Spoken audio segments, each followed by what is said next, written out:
అందరికీ నమస్కారం అండి. రాష్ట్ర వ్యాప్తంగా ప్రతి పౌరుడికి మెరుగైన సేవలు అందించాలనే ఆలోచనతో గతంలో ఉన్న వ్యవస్థని మరింత బలోపేతం చేసి ఫేర్ ప్రైస్ షాపుల ద్వారా 29,760 ఈ రేషన్ దుకాణాల ద్వారా ప్రజలందరికీ కూడా రేషన్ అందే విధంగా రాష్ట్ర ప్రభుత్వం తీసుకున్న నిర్ణయం జూన్ 1న ఒక పండుగ వాతావరణంలో ప్రారంభించాం. నిన్న కూడా ఈ కార్యక్రమాన్ని ప్రతి గంట సమీక్షించుకుంటూ ప్రతి ఒక్కరికి ఎంత దూరమైనా మేమిచ్చిన ఆదేశాల మేరకు క్షేత్రస్థాయిలో ఉన్న రేషన్ షాప్ డీలర్లు ప్రజలకి ఒక పండుగ వాతావరణంలో మనస్ఫూర్తిగా ఈ కార్యక్రమాన్ని తీసుకెళ్ళడానికి కోసం అహర్నిశలు కృషి చేశారు.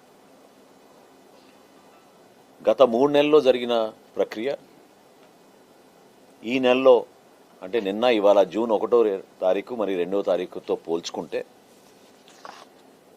గతంలో ఇదే రోజు ఈ సమయానికి 25,18,506 మందికి రేషన్ సరఫరా చేయగలిగాం.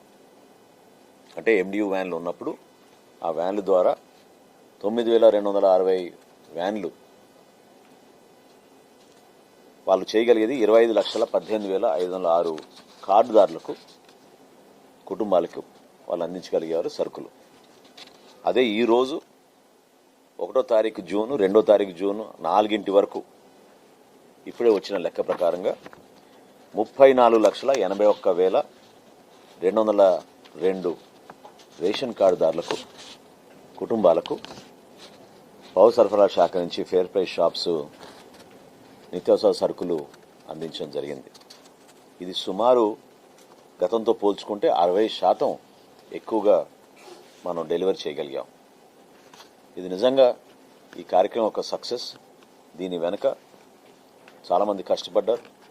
రాష్ట్ర వ్యాప్తంగా ఉన్న డీలర్స్, వాళ్ళ అసోసియేషన్స్, అధికార యంత్రాంగం, రెవెన్యూ సిబ్బంది వీరందరూ కూడా ప్రభుత్వం తీసుకున్న నిర్ణయాన్ని హర్షిస్తూ మరింత మెరుగైన సేవలు అందించడానికి కోసం ప్రత్యేకంగా వాళ్ళు తీసుకున్న శ్రద్ధని నేను ఈ సందర్భంగా వాళ్ళకి నేను అభినందిస్తూ, అదేవిధంగా వృద్ధులు ఎవరైతే 65 సంవత్సరాలు దాటిన వారు ఉన్నారో, దివ్యాంగులు ఎవరైతే మంచానికి పరిమితమయ్యారో సుమారు 15,74,000 మందికి కూడా ఇంటింటికే వెళ్ళి సరఫరా చేయమని 5వ తారీఖు లోపు ఈ సరఫరా జరగాలని మేము ఆదేశించడం జరిగింది.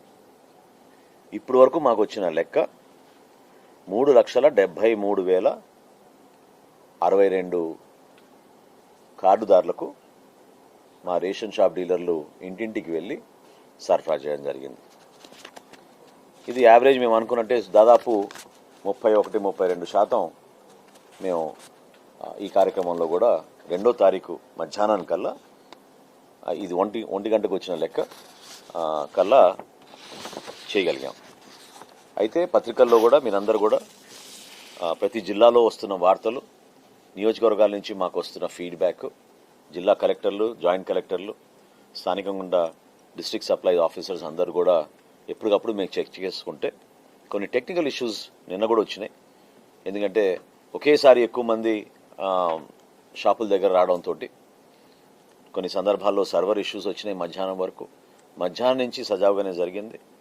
ఇది కాకుండా తెలియక పాపం ఎవరైతే ఇంతకుముందు నేను మీకు చెప్పానో 60 సంవత్సరాలు దాటిన వృద్ధులు, దివ్యాంగులు కుటుంబ సభ్యులు కూడా నిన్న చాలామంది ఈ షాపుల దగ్గరకు వచ్చి ఆదివారం కాబట్టి సరుకులు తీసుకెళ్ళడానికి కోసం వాళ్ళు రావడం జరిగింది. మరొకసారి మీ అందరికీ మీ ద్వారా రాష్ట్ర ప్రజలకు నేను విజ్ఞప్తి చేసేది, మార్పు కోసమే చేసిన కార్యక్రమం ఇది.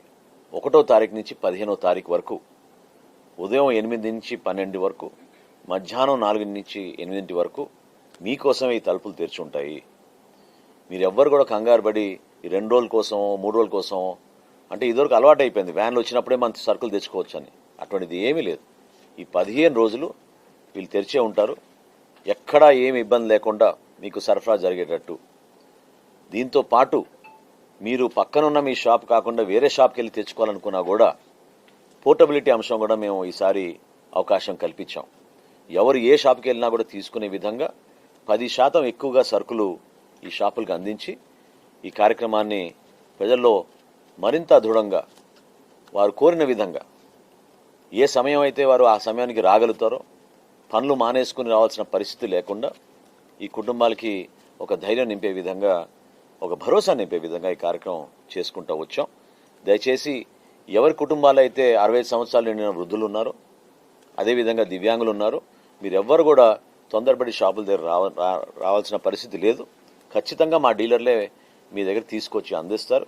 దానికి సంబంధించిన ఫొటోస్ కూడా, అంటే ఈ 3,73,000 మంది లబ్ధిదారుల దగ్గరికి ఎవరైతే మా డీలర్స్ వెళ్ళి అందించారో అనేక ఫొటోస్ వృద్ధులు, దివ్యాంగులు వీళ్ళందరి గురించి కూడా మా హెడ్ ఆఫీస్కి వచ్చాయి. అవన్నీ కూడా మీ అందరితో షేర్ చేసుకుంటాం. మీరే చూస్తారు ఎంత ఫ్యాక్చువల్గా మేము చేయగలుగుతున్నాం. లాజిస్టికల్గా కొన్ని ఇష్యూస్ ఖచ్చితంగా క్షేత్రస్థాయిలో ఈ కార్యక్రమం చాలా సంవత్సరాల తర్వాత మళ్ళీ మనం పునరుద్ధరించాం కాబట్టి చిన్న చిన్న సమస్యలు ఉన్నాయి. ఇవన్నీ కూడా అధిగమించుకుంటూ ఈ కార్యక్రమాన్ని మరింత వేగవంతంగా ప్రజలకి మరింత మెరుగైన సేవలు అందించే విధంగా ముందుకు తీసుకెళ్తామని ఈ సందర్భంగా మీ అందరు కూడా తెలుపుకుంటున్నాను. రాబోయే రోజుల్లో ఇది 2వ తారీఖే, ఇంకా 13 రోజులు ఉంది ఈ కార్యక్రమం. ఆదివారంతో సహా మేము అందిస్తాం ఈ సరుకులు. ప్రతి చోట కూడా రెవెన్యూ సిబ్బంది, సివిల్ సప్లైస్ డిపార్ట్మెంట్ నుంచి ఉన్న సిబ్బంది, క్షేత్రస్థాయిలో ఉన్న డీలర్ నెట్వర్క్ 29,760 షాపులు ఖచ్చితంగా 100% మేము పర్ఫెక్ట్గా అందించేటట్టు ఈ కార్యక్రమాన్ని ముందుకు తీసుకెళ్లే విధంగా సిద్ధమయ్యామని రాష్ట్ర ప్రజలకి ఈ సందర్భంగా మనస్ఫూర్తిగా తెలియజేస్తున్నాను. వైఎస్ఆర్సీపీ అధ్యక్షుడు జగన్మోహన్ రెడ్డి గారు తెనాలికి పర్యటనకు ఆయన ఖరారు చేసుకుని రేపు ఆ కుటుంబాన్ని పరామర్శించడానికి వస్తున్నారనే సమాచారం ఈరోజు అందింది.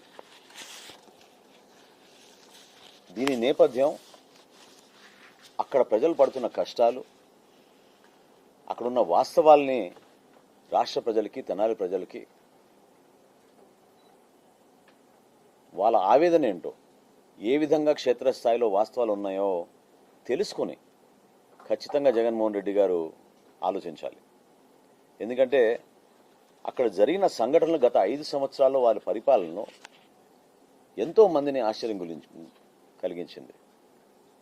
కలల కానాచి అని తెనాలి గురించి ప్రస్తావిస్తారు. ఒక అద్భుతమైన సంస్కృతి, ప్రజలందరూ కలిసిమెలిసి ఉంటారు.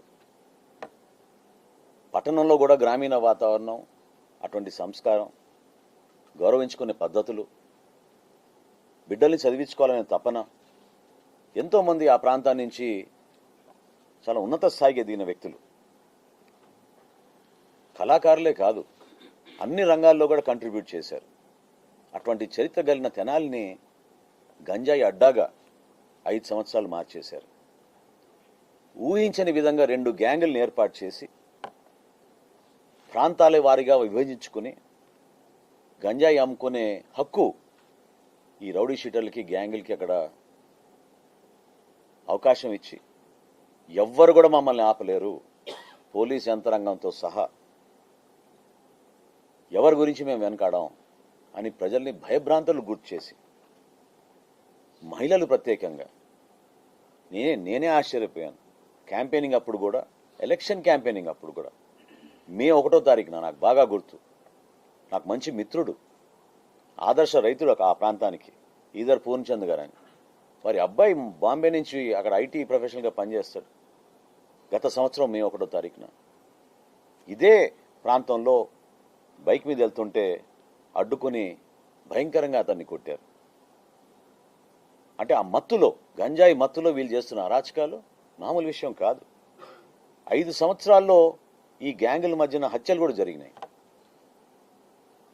దీనికి చాలా రాజకీయంగా ఆలోచించాల్సిన అంశం కూడా దీంట్లో ఖచ్చితంగా ఉంది. ఎందుకంటే గత శాసనసభ్యుడు, వైఎస్ఆర్సీపీ శాసనసభ్యుడు బహిరంగంగా తెనాల్లో ఎలక్షన్ 5 నిమిషాల్లో ముగిసిపోతుంది, మీరు కళ్ళు తెరుచుకునే లోపే ఎలక్షన్ పూర్తయిపోతుంది అని ప్రజల్ని డైరెక్ట్గా ఉద్దేశించి మాట్లాడి,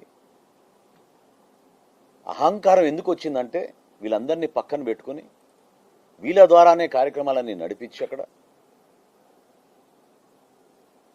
ఒక పార్టీకి ప్రజలు అంత అవకాశం కల్పించినప్పుడు మెరుగైన పాలన అందిస్తాడని ప్రజలను మీ పైన ఉంచుకున్న నమ్మకాన్ని ఏ విధంగా వమ్ము చేశారో మీరు తెనాలి ఒక నిదర్శనం.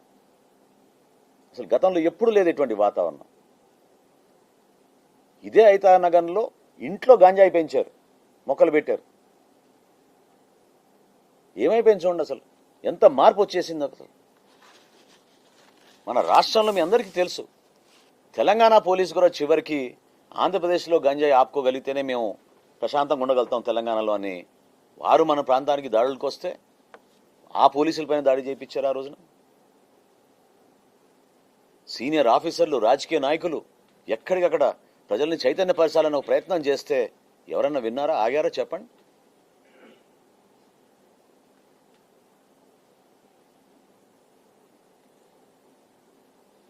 అటువంటి సంస్కృతి గతంలో ఎప్పుడు లేదు.